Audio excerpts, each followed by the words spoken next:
Salam Bapak Ibu serta saudara yang dikasihi Tuhan Yesus Kristus. Pada hari ini kita patut mengucap syukur untuk kita bisa bertemu kembali untuk bisa mendengarkan firman Tuhan yang saya sampaikan malah pada hari ini di dalam Filipi 1 ayatnya yang 27 sampai 30 yang bisa kita baca demikian. Nasihat supaya tetap berjuang. Hanya hendaklah hidupmu berpadanan dengan Injil Kristus, supaya apabila aku datang, aku melihat. Dan apabila aku tidak datang, aku mendengar. Bahwa kamu teguh berdiri dalam satu roh, dan sehati sejiwa berjuang untuk iman yang timbul dari berita Injil. Dengan tiada digentarkan sedikit pun oleh lawanmu. Bagi mereka, semuanya itu adalah tanda kebinasaan. Tetapi bagi kamu, tanda keselamatan. Dan itu datangnya dari Allah. Sebab kepada kamu dikaruniakan bukan saja untuk percaya kepada Kristus, melainkan juga untuk menderita untuk Dia. Dalam pergumulan yang sama seperti yang dahulu kamu lihat padaku, dan yang sekarang kamu dengar tentang aku. Itu adalah surat Paulus kepada jemaat di Filipi yang menyatakan supaya jemaat di Filipi tetap berjuang untuk suatu pekabaran Injil yang harus mereka lakukan. Mengapa Rasul Paulus memandang perlu bahwa mereka harus tetap berjuang? Karena dia melihat bahwa jemaat di Filipi ini di dalam tekanan, di dalam intimidasi yang membuat mereka menjadi cemas, takut untuk memberitakan Injil. Rasul Paulus memaparkan satu hal memulai suratnya kepada jemaat di Filipi ini, bahwa dia menyampaikan satu kesaksian. Dia pada saat itu sedang di dalam penjara, tetapi penjara tidak dapat membatasi dia untuk menyampaikan kebenaran firman Tuhan kepada banyak orang.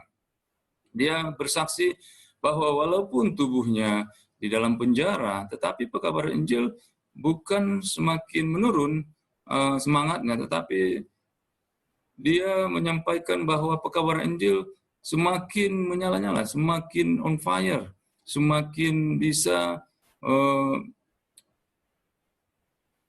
meningkat intensitasnya. Dan Rasul Paulus dikatakan demikian bahwa dia di dalam Filipi 1 ayat 21, dia menyampaikan bahwa bagi dia hidup adalah Kristus dan mati adalah keuntungan.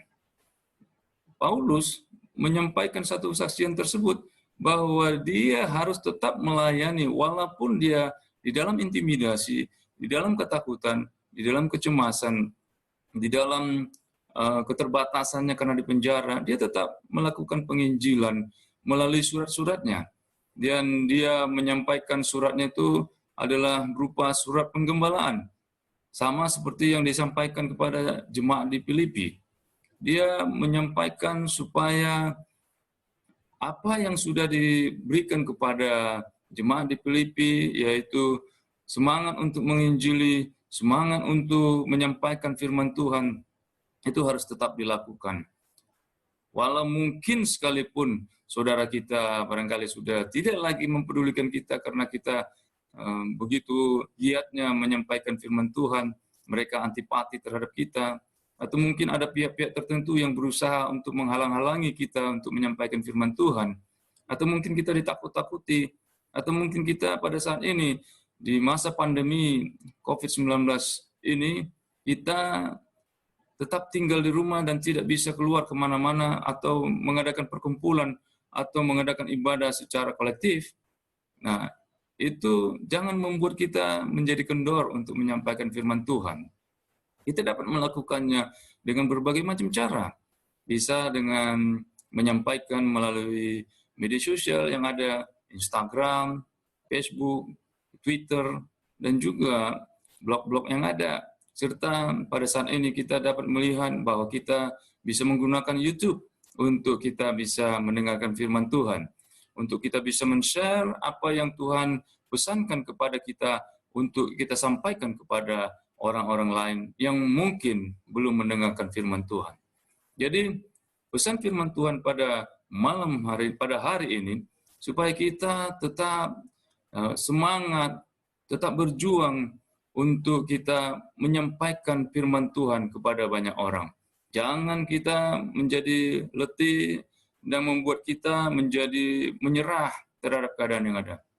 Jangan kita menjadi apatis terhadap keadaan yang ada. Karena COVID-19 ini begitu menakutkan, kita tidak berbuat apa-apa. Tapi Tuhan mau supaya ketika COVID-19 ini, Injil semakin disebarkan ke seluruh dunia. Orang akan banyak mendengarkan firman Tuhan. Orang akan banyak di seluruh dunia. Itu sebabnya kita dulu mungkin tidak menyangka bahwa apa yang Tuhan Yesus amanatkan kepada kita di dalam amanat agungnya, di dalam Matius 28 ayat 19-20, pergilah, jadikanlah semua bangsa menjadi muridku dan baptislah mereka dalam nama Bapa, Allah, dan Putra, Roh Kudus. Itu benar-benar terjadi, Bapak, Ibu, serta saudara sekalian. Kita dapat melihat bahwa dengan COVID-19 ini, ada satu hal yang Tuhan pesankan kepada kita, supaya kita pergilah.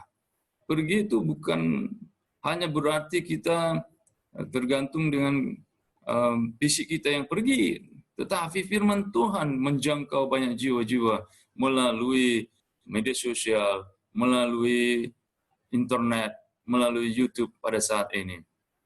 Kiranya firman Tuhan pada hari ini bisa mendorong kita untuk tetap on fire di dalam memberitakan firman Tuhan.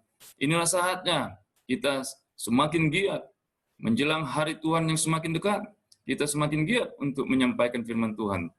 Karena waktunya semakin singkat dan kita tidak boleh lagi berleha-leha. Walaupun COVID-19 ada di dalam kehidupan kita pada saat ini yang membatasi pergerakan kita, tetapi firman Tuhan tidak bisa terbatas oleh hal-hal tersebut.